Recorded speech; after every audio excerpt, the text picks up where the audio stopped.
नमस्कार मित्रों, मैं प्रमोद कुमार पांडे, सोशल एक्टिविस्ट। एक बार फिर आपका स्वागत है इस एपिसोड भ्रष्टाचार की कुंजी में।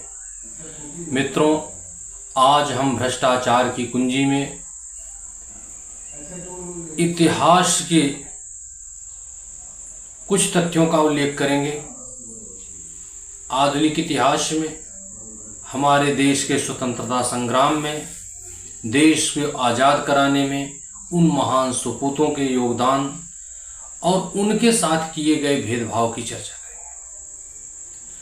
मित्रों, आज हम चर्चा करेंगे इस देश के महान नायक जिन्होंने इस देश को आज़ाद करवाने में बहुत ही महत्वपूर्ण भूमिका निभाई थी। आज के युवा के लिए भी आदर्श है। ऐसे देशभक्त भगत सिंह, राजगुरु और सुखदेव की फांसी का सच बताएंगे। बहुत अध्ययन करने पर हमने इतिहास के कुछ तथ्यों को खोजा, जिसमें हमने पाया कि बनारस हिंदू विश्वविद्यालय के संस्थापक यानी BHU के संस्थापक पंडित मदन मोहन मालवीय ने 14 फरवरी 1931 को गवर्नर लॉर्ड इरविंग के समक्ष एक दया याचिका प्रस्तुत किया था और साथ ही उस दया याचिका में फांसी की सजा न देने और सजा को कम किए जाने की मांग किया था। हमने उस पत्र का अध्ययन और उस पर हुए आदेशों का अवलोकन किया तो ज्ञात हुआ कि उस समय लॉर्ड इरविंग ने पंडित मदन मोहन मालवीय से कहा कि आप कांग्रेस के पूर्व अध्यक्ष हैं, इसलिए इस दया याचिका पर विचार करने के लिए आपको गांधी और नेहरू की सहमति पत्र और साथ ही 20 कांग्रेस के सदस्यों का सहमति पत्र प्रस्तुत करना होगा। इसके बाद आपकी इस दया याचिका को स्वीकार किया जाएगा।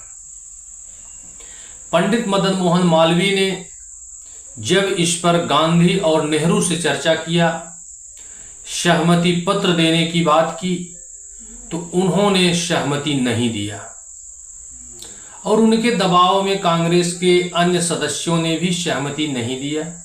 हालांकि उनकी सहमति देने न देने का कोई मतलब नहीं रह गया जब नेहरू और गांधी ने सहमति नहीं दिया।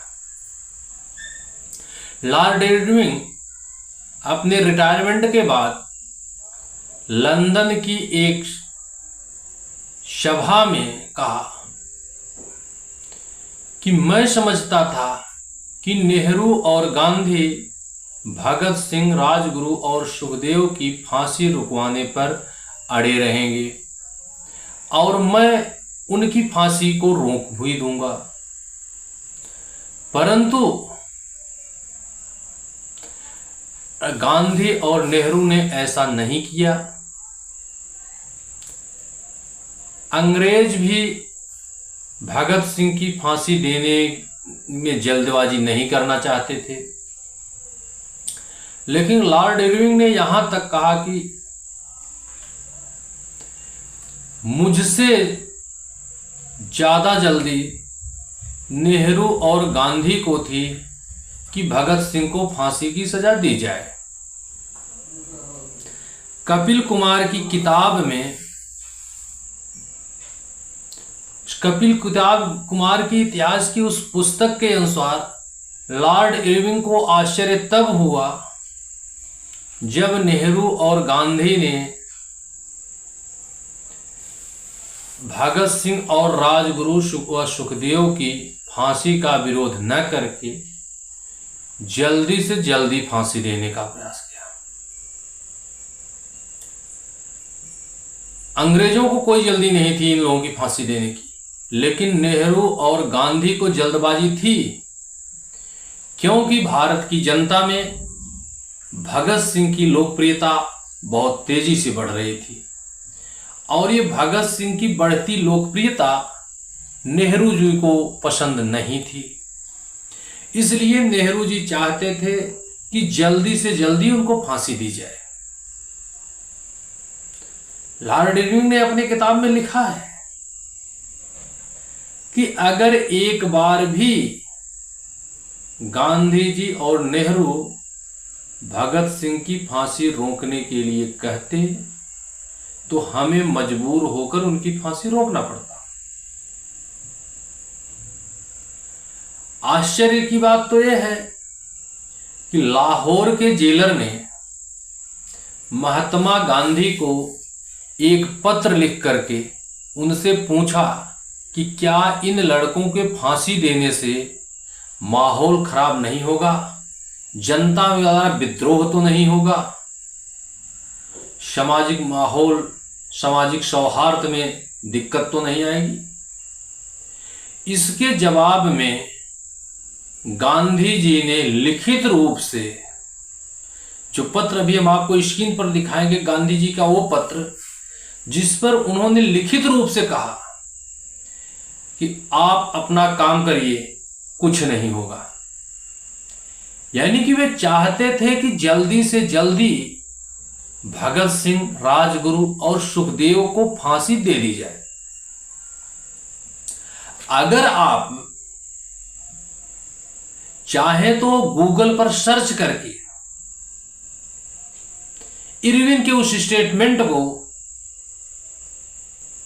जो 1939 में लंदन में दिया था, या इरविन की लिखी उस किताब को आप स्वयं देख सकते हैं, या तो आरटीआई के तहत सूचना मांगकर भी आप इस पत्र को प्राप्त कर सकते हैं और आपका संदेह खत्म हो जाएगा। अब सोचिए कि इन देश के महान सपूतों को फांसी दिलवाने में हमारे कांग्रेसियों को, महात्मा को, नेहरू को इतनी जल्दबाजी थी। मित्रों, आपको बता दें, कांग्रेस की स्थापना ही एक अंग्रेज ए.ओ. ह्यूम के द्वारा की गई थी, जिसकी जड़ ही विदेश पर आधारित हो। अंग्रेजों द्वारा ही भारत को स्वतंत्र कराने के लिए अंग्रेजों के खिलाफ कोई संगठन खड़ा किया जा सकता है, लेकिन बाद में इसमें राष्ट्रवादी विचारधारा के लोग भी जुड़े। लेकिन राष्ट्रवादी विचारधारा के लोगों पर अंग्रेजों के संरक्षण में रहकर कुछ लोगों ने प्रेशर इतना बढ़ा दिया कि राष्ट्रवादी विचारधाराएं समाप्त हो गई।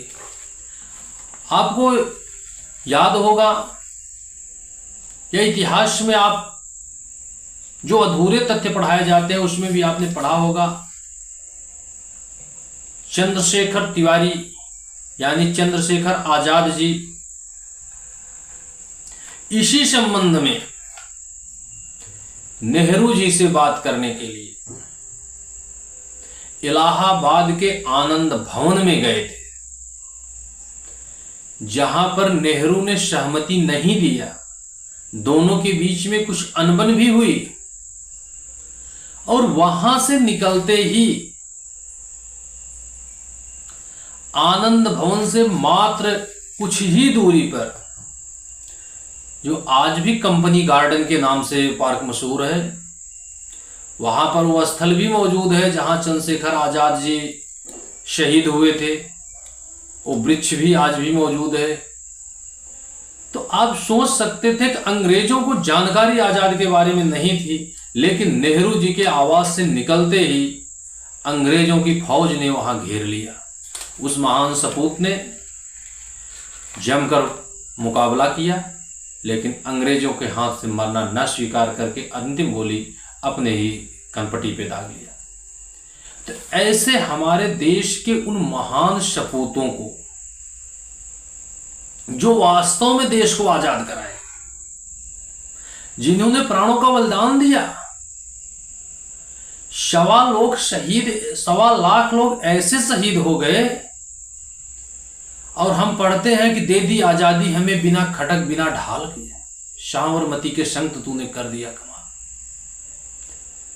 जो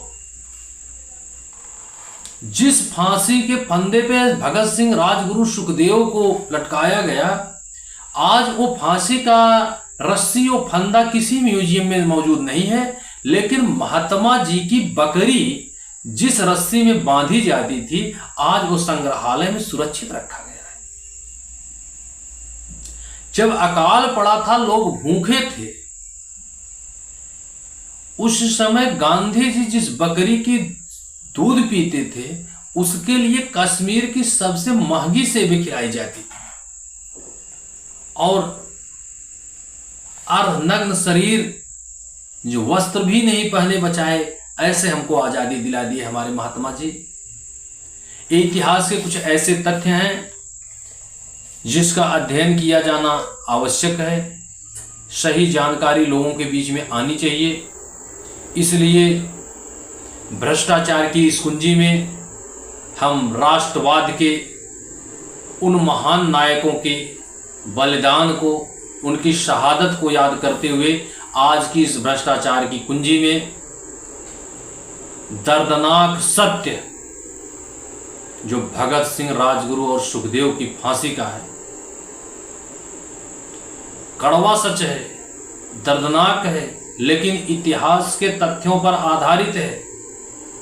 हमने कपिल कुमार की पुस्तक, लॉर्ड इरविन की पुस्तक और कई विदेशी अंग्रेजों के पुस्तक और इतिहास के तथ्यों को अध्ययन करने के बाद आपके सामने यह तथ्य रख रहा हूं, पूरे विश्वास और गारंटी के साथ। आप चाहें तो लाहौर जेलर के द्वारा जो पत्र भेजा गया था, उसका जवाब जो गांधी जी द्वारा लिखित रूप से दिया गया था, आप उसको आरटीआई के तहत भी ले सकते हैं, जिसमें जेलर के पूछे जाने पर कि सौहार्द नहीं बिगड़ेगा लड़कों की फांसी देने पे, तो गांधी ने कहा था आप अपना काम करिए, कुछ नहीं होगा। चाहते गांधी तो फांसी रुक सकती थी। पंडित मदन मोहन मालवीय के उस पत्र को जो उन्होंने 14 फरवरी को इरविंग को दिया था, आप गूगल पर सर्च करके भी वो देख सकते हैं। इरविंग के जवाब को भी आप गूगल पर सर्च करके देख सकते हैं। इतिहास के ये तथ्य जो आपको नहीं पढ़ाए जाते हैं, ये अनछुए पहलू भी आज भी आपको गूगल पर मौजूद है, आरटीआई से मौजूद है। नेता सुभाष चंद्र बोस जी के बारे में आज तक उनकी मृत्यु एक पहेली बनकर रह गया। हमारे देश को आजाद कराने में 100 साल की लीज, 2 टुकड़ों में विखंडन, ये राष्ट्रवाद का प्रतीक तो नहीं हो सकता। ऐसे देशभक्त तो नहीं हो सकते। इन देश को आज़ादी दिलाने के लिए उन करोड़ों करोड़ों लोगों की जो नींव की ईंट होकर के इस सुंदर इमारत को खड़ी किए हैं, ऐसे लोगों के बलिदान को भी हमें याद रखना चाहिए। षड्यंत्रों में न आकर देश के वास्तविक नायक जिन्होंने हमें आज़ादी दिलाई, उनके बारे में भी हमको जानना चाहिए। भ्रष्टाचार की इस कुंजी के इस एपिसोड में इतना ही। अगले एपिसोड में मैं भ्रष्टाचार की एक और नई कुंजी के साथ आप लोगों के बीच में आऊँगा। तब तक के लिए जय हिंद, जय मां भारत।